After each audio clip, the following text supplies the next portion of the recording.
Hey guys, and welcome to the next episode of the N3 Game Gengo Grammar series. In this video, you're going to learn these next three pieces of N3 grammar: KIRI, KIRU, and KE. If you like this video and you find it helpful in your Japanese studies, then consider joining us on Patreon and come saying hi in the Game Gengo Discord. So, without further ado, let's get started. 二人っきりですね。みんな出かけちゃったね。げんこつさんって私のこと好きなんですよね。好きな女子と二人っきりだとムラムラしてるんじゃありません？ So, here we have KIRI, and this can be used with nouns as well as verbs in the past tense. However, depending on which you use it with will change the meaning completely. First, to use it with nouns, simply follow a noun with kiri or kiri with the small tsu in the middle to express only or just that noun. For example, you might often see it used as futari kiri, just the two of us. And with verbs, you need to follow a past tense verb with kiri, and this will express since or after doing that verb. For example, 卒業したきり会ってない. We haven't met since we graduated. So like here in Boku no Kazoku, we can see 二人きり, just the two of us.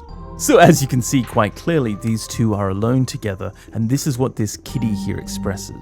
Just 二人, just the two of them. お前たちは下がっていろ。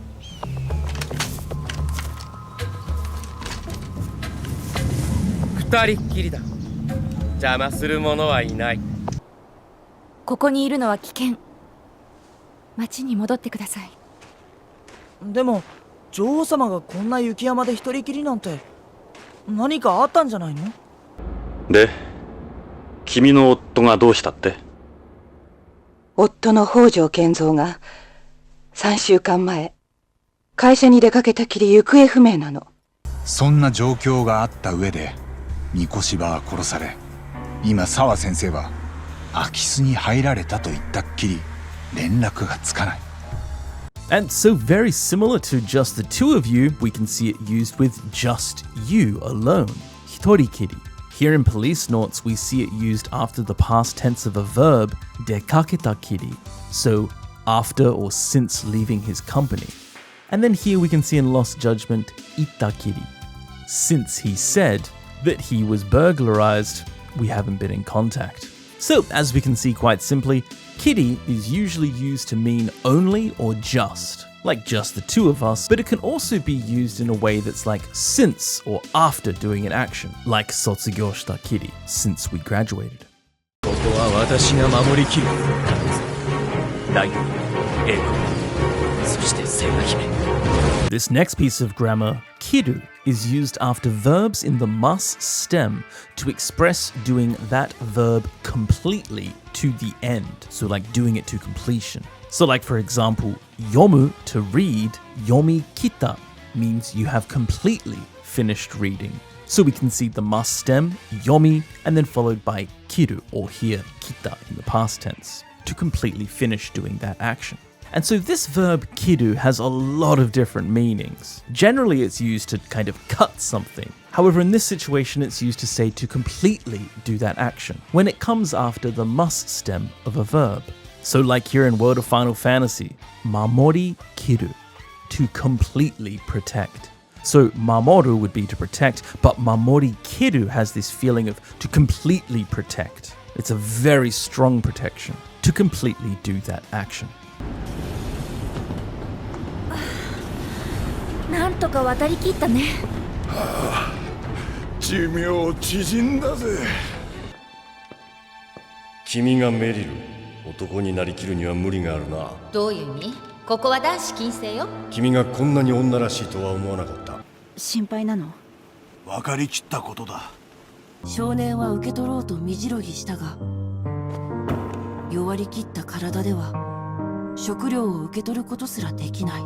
So we can see it again here used in Metal Gear Solid, where Snake says to Meryl that you're unable to completely become a man. 男になりきるには無理がある. So here, nari kiru, to completely become. And what is she completely becoming? Here marked with a ni particle, otoko, to completely become a man. This implies that she was trying to pretend to be a man, whether she was putting on a uniform or hiding her appearance. However, she wasn't able to completely become a man. Or like here in Horizon Zero Dawn, wakari kita. Now, this is a little bit more tricky because literally it would be to understand something completely or to see something completely. For example, wakaru can be to understand, but it can also just to be able to see something, as in to see something that's evident. And that's a little bit more how this is being used. If you look in a dictionary, wakari kiru can actually just be for something to be completely obvious. And so that would be the more natural translation here for wakari kita. It's completely obvious. But literally it would be to understand something or to see something completely. And then finally here in Nier Reincarnation, we see yowari kita karada. So yowari mas here means to weaken. And then you drop the mas form, so it's just yowari kita karada, a completely weakened body. So that's relatively straightforward. When you follow kiru after the mas stem of a verb, it means to completely do that verb. You could almost imagine like cutting the finish line, right? To completely finish doing that action. また3人で旅の続きだ。で、どこだっけ？列車に乗るんでしょ？そうそう。Ke. This next piece of language is a casual suffix that you can put after things to express that you're trying to remember. Like for example, itsu datake. So itsu, when, data, was it, and then ke, was it again. When was it again? So here, it's like you're trying to confirm some information that you've forgotten. Itsu datake has this feeling that the information the speaker knew previously, but they've forgotten it and they're trying to remember it. So perhaps they're talking to themselves, like, when was it again? Itsu datake. Or perhaps they're asking someone to help remind them. To use this, very simply just follow either verbs or e-adjectives in the past tense with ke, na adjectives in nouns with da ke, or dattake. And you can also see this used in polite speech like deshitakke or mashitakke. So again, we can see the past tense of verbs. So like here in Kingdom Hearts, Sora has forgotten where they're going on their journey, and so he says, Doko dakke? Where was it again? So here, doko da, where is it? And then followed by ke, where was it again? あら？俺って、ブーに殺されなかったっけ？小西咲先輩。家は商店街の酒屋さんけどここでバイトしてんだっけ？名前なんて言ったっけ？教えない。え？ So as we can see here, like in Dragon Ball, this character was killed by Boo, but he was brought back to life, and so he's like, hang on a second, wasn't it that I was killed by Boo? So he's kind of confirming to himself, I thought I was killed, wasn't I killed? So this ke here at the end is showing that he's questioning that he was killed. Korosare nakatakke? Wasn't I killed? And so like here in Persona 4, we can see the same thing. Chie is trying to figure out something about this person, and she asks, was it that she's working part-time here? So this information might not be clear to her, and she's trying to get confirmation. And then finally here in Boku no Natsuyasumi, the young boy Boku here asks this girl, what was your name again? Namae nante itakke?